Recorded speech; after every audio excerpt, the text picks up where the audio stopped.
Hey guys, what's up? It's Like a Boss AW here, and today I'll be sharing my opinions on the upcoming NBA season.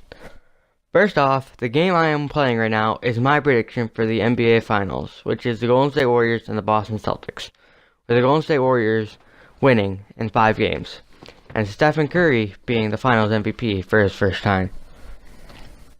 Right now, to start this thing off, I'll be naming my top 4 teams in each conference. In the Western side, the first seed will be the Golden State Warriors, mainly because they kept their starting 4 together, their main 4, in Durant, Curry, Green, and Thompson.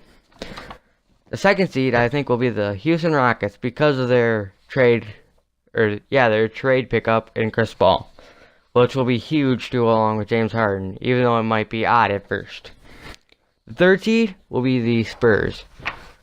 The Spurs, even though they were really good last year, will kind of have to up their game up in order to be higher than a 3, but I still think that they'll be a 3 seed. The fourth seed will be the Oklahoma City Thunder, who added Paul George to go along with Russell Westbrook. I think this will be a pretty good duo and will lead them to home field advantage, because they were a 6th seed with only Russell.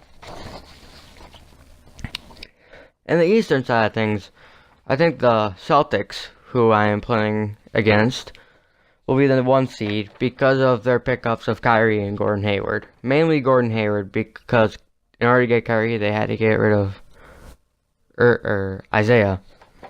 The 2nd seed in the East, I think, will be the Cleveland Cavaliers, because even though they lost Kyrie, they got Derrick Rose, who, even though he's not like his MVP season, is still decent.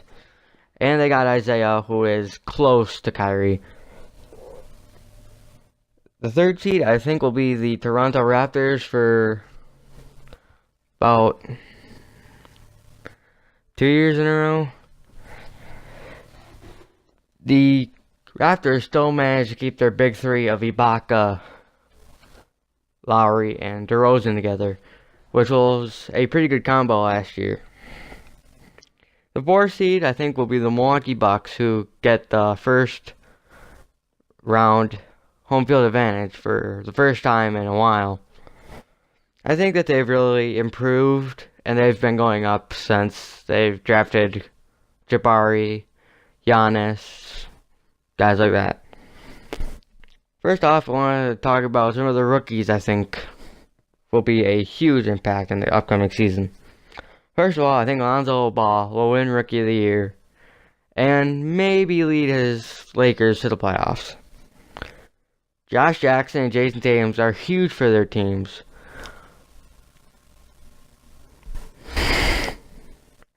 Josh Jackson fits in well with the Phoenix Suns' game plan. He is one of the only drivers on their team. They are filled with a bunch of shooters, like Devin Booker, and Marquise Chris is kind of both. Jason Tatum's going to be huge because he shined pretty well in Summer League, and he's a good backup to Hayward, even though he is starting on this game that we are watching here. Now I want to talk about some of the free agency signings. First off, I want to talk about Gordon Hayward and how this might be the biggest move that the Celtics made this offseason. Obviously, Kyrie came at a price, and I'll get into that later. But Hayward came basically free without having to give up anything but money to Gordon Hayward. And he is a major upgrade from their former small forward, Jay Crowder, who is now in Cleveland. One other free agency stuff I want to talk about is the re-signing of Curry and Durant, which is absolutely huge for the Golden State Warriors. Many believe that it was going to be hard to re-sign both, but Kevin Durant took a pay cut to keep his winning team together, which is pretty powerful because they might win the next 3 championships together. Now I want to talk about some of the trades. There have been some smart trades, notably, in my opinion, the D'Angelo Russell trade to the Brooklyn Nets. the Lakers did great by getting D'Angelo Russell off the team so that Lonzo could take over and freeing up cap space.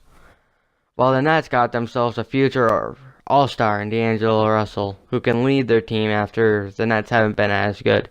See that buzzer beater by Curry right there? That was great. Some of the dumb trades I want to talk about is Chris Paul. I mean, mostly because it seemed like Chris Paul was going to sign there anyway, and the Rockets shouldn't have given up so much of their bench to get him, because the Rockets had a pretty good bench. Second dumb trade I want to talk about is Kyrie Irving. Like I mentioned before, Jay Crowder was involved in the deal, along with Isaiah Thomas and a first-round draft pick. That first-round draft pick belongs to the Nets, which means even though they got D'Angelo Russell, they'll still probably be one of the worst teams in the league.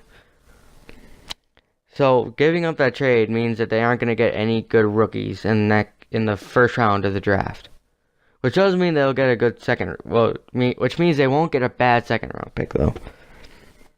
Now I'm going to go into some of the awards I think will happen this year.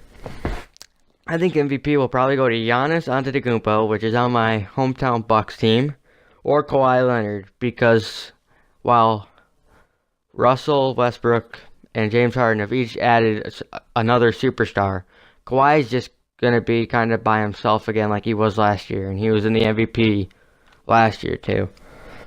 Sixth man, I think, will either be Lou Williams, but I'm not sure if he'll start or not, because the Clippers aren't going to be as good without Chris Paul, and they're going to need a shooting guard because J.J. Redick signed off.